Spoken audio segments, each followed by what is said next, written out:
You know, when we think about history, our minds usually jump to empires, kings, and big battles. But sometimes, the biggest changes, the ones that really last, are sparked by ideas. Today, we're going to dive into the incredible story of India's Sufi saints, who weren't conquerors with armies, but were these quiet architects of harmony, building connections that would shape a culture. So that brings us to the big question, right? How in the world did a handful of mystics and poets manage to connect people across a massive, incredibly diverse subcontinent? I mean, we're talking countless languages, faiths, and cultures. Well, the answer is pretty amazing, and it all comes down to a radical idea of being open to everyone. And it all kind of started in places like this, the Khanqa. Now, this wasn't just your typical monastery or quiet shrine. Oh no. Imagine a community center, a spiritual hub, a soup kitchen, and a place of refuge all rolled into one, with the doors thrown wide open for anybody. In a society that often had really rigid social rules, this was a total game changer. To really get just how revolutionary this whole thing was, we've got to rewind a bit and look at where it all came from. Let's dig into the core ideas of the Chishti order, which was easily the most influential Sufi movement in India. And that brings us to this guy, Khwaja Muinuddin Chishti. Picture this. It's the 12th century, and he travels all the way to a place called Ajmer. Now, he didn't show up with an army or a crown. He came with a simple, powerful message of love that was about to completely reshape the spiritual landscape of India. So what was this world-changing message? Well, it was built on 4 pillars that were simple but incredibly profound: love, tolerance, service to humanity, and of course, that radical openness to every single community.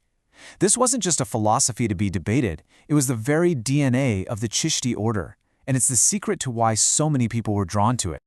Okay, but a great idea is one thing. How do you get it to spread, especially in a time and place with so many different languages? Well, the Sufis found a medium that could leap over any barrier: music and poetry. And for this part of the story, we have to head to the heart of Delhi.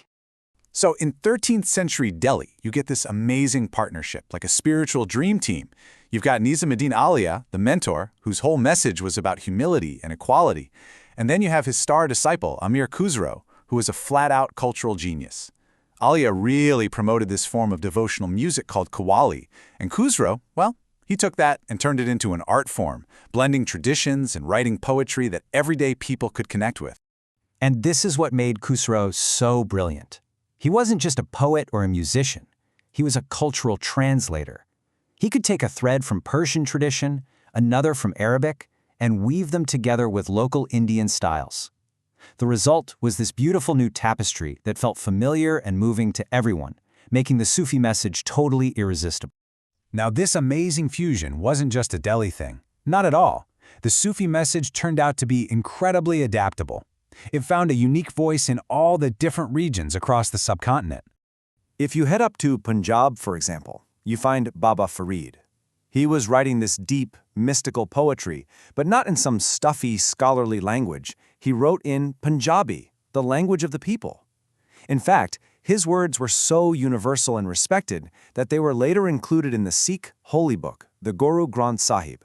I mean, wow, talk about building bridges.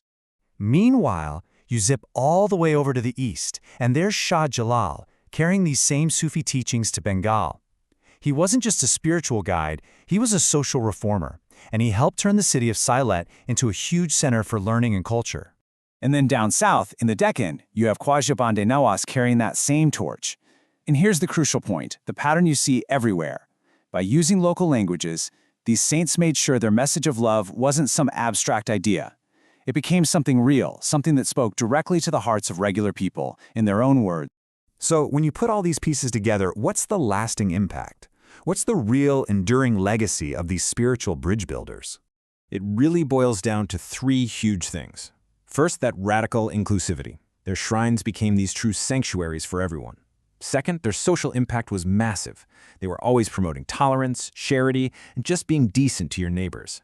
And finally, their cultural gifts. They kickstarted new forms of poetry and music that are still a vibrant part of the subcontinent today. And ultimately, this is the whole story in a nutshell. They weren't trying to replace the local culture, they were collaborating with it. They took these deep mystical ideas and just wove them right into the existing cultural fabric, creating something totally new and uniquely Indian. And that influence created this incredible ripple effect. Their shrines became these living, breathing examples of social harmony, which in turn inspired other movements like the Bhakti tradition. And of course, they had a profound impact on the development of regional languages, music, and literature all across India. So we end up right back where we started, but with a whole new perspective. The story of India's Sufi saints is so much more than just history, isn't it? It's a timeless lesson in empathy, in connection, and it leaves us with something to think about. In a world that so often seems determined to build walls, what can we learn from those who dedicated their entire lives to building bridges?